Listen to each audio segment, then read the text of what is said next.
வணக்கம் மக்களே, welcome to the Fender show. இன்னைக்கு நம்ம பார்க்க போகிறது ரூட் நம்பர் 17 அப்படின்ற தமிழ் மூவியோட ரிவ்யூ. இந்த படம் பார்த்தீங்கன்னா இந்த வீக்கெண்ட் தியேட்டர்ஸில் அவைலபிளாக இருக்குது. இந்த படத்தில் ஜித்தன் ரமேஷ் தான் லீட் கேரக்டர் ப்ளே பண்ணியிருக்காரு. ரூட் நம்பர் 17 அப்படின்றது சத்தியமங்கலத்தில் இருக்கக்கூடிய ஒரு ஃபாரஸ்ட் ரூட். அந்த ரூட்டில் தொடர்ச்சியாக நிறைய கொலைகள் மர்மமான முறையில் நடந்துகிட்டே இருக்குது. அந்த கொலைகளுக்கெல்லாம் காரணம் என்ன அப்படின்றத சொல்லக்கூடிய ஒரு படம் தான் இந்த படம். இந்த படத்தோட ஸ்டார்டிங்லேயே பார்த்தீங்கன்னா கார்த்திக் அப்படின்ற ஒரு பையன் தன்னோட கேர்ள் ஃப்ரெண்டோட அந்த ரூட்டில் ட்ராவல் பண்ணுறான். எதிர்பாராத ஒரு நபர்னால அவன் அட்டாக் பண்ணப்படுறான். அந்த நபர் வேற யாருமே இல்லை, ஜித்தன் ரமேஷ்.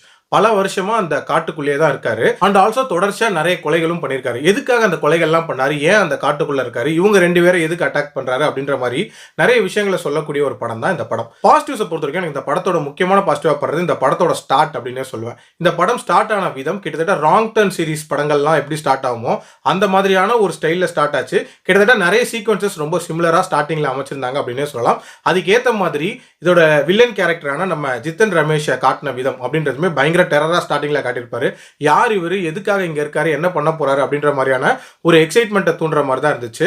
ஒரு விதமான ஒரு பயம் கலந்த ஒரு கேரக்டரா இருக்குமோ நம்ம யோசிக்கும் போதே அந்த பயம் கொஞ்ச நேரத்துல போயிடுச்சு அப்படின்னே சொல்லலாம். ஏன்னா பயம் நீடிக்கிற அளவுக்கு அவர் இந்த படத்துல எதுவுமே பண்ணிருக்க மாட்டாரு. சரி, அந்த எஸ்கேப் போர்ஷன்ஸ் ஆகுது இன்ட்ரெஸ்டிங்கா இருக்குமா, ஏதாவது இன்ட்ரெஸ்டிங்கா பிளான் பண்ணி எஸ்கேப் பண்றாங்களா அப்படின்னு பாத்தீங்களா, அது எதுவுமே பண்ணாம ஓரமா உட்காந்து ஓன்னு அழுதுட்டு தான் இருப்பாங்களே தவிர வேற எதுவுமே பண்ணிருக்க மாட்டாங்க. ஸோ இப்படிதான் ஃபர்ஸ்ட் ஆஃப் முழுக்கவே நகரும். பட் செகண்ட் ஹாஃப்ல இந்த ஃபிளாஷ்பேக் போர்ஷன்ஸ் அப்படின்றதெல்லாம் கொஞ்சம் நீட்டா இருந்துச்சு அப்படின்னே சொல்லுவேன். அது மட்டும் இல்லாம ஜித்தன் ரமேஷ் எதனால இவ்வளவு வருஷங்களா காட்டுக்குள்ள இருக்காரு அப்படின்ற அந்த காரணம் அப்படின்றதுமே ரொம்ப ஸ்ட்ராங்கா சொல்லியிருப்பாங்க. பட் அதுலயுமே ஒரு பெரிய லாஜிக்கல் ஃபிளா இருக்கும். இவ்வளவு வருஷமா காட்டுக்குள்ள இருக்காரு அப்படின்றாங்க. பட் இவர் பழிவாங்க வேண்டியவங்களாம் ரொம்ப ஈஸியா இவர்கிட்ட மாற்ற மாதிரி காட்டியிருப்பாங்க. அதாவது இவர் எதுவும் ட்ராப் வச்சுலாம் பிடிக்க மாட்டாரு.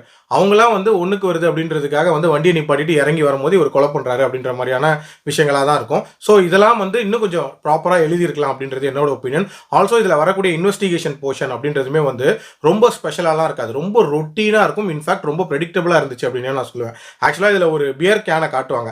அது காட்டும் போதே தெரியும் அதை வச்சு என்ன பண்ண போறாங்க, எப்படி இவங்க ட்ராக் பண்ண போறாங்கன்ட்டு. ஸோ இந்த மாதிரி ரொம்ப ப்ரெடிக்டபிளான ஒரு இன்வெஸ்டிகேஷனாக தான் இருந்துச்சு. ஓவரால் பார்த்தீங்க அப்படின்னா ஒரு எண்ட் டு எண்ட் ஒரு ப்ராப்பரான த்ரில்லர் கொடுக்கணும்னு அட்டெம்ப்ட் பண்ணியிருக்காங்க. பட் இன்னுமே நிறைய விஷயங்கள் லேகிங் அப்படின்னு தான் நான் சொல்லுவேன். என்னோட ரேட்டிங் இந்த படத்துக்கு 2.25 out of 5. என்ன பொறுத்த வரைக்கும் ஒரு ஆவரேஜான ஒரு த்ரில்லர் தான்.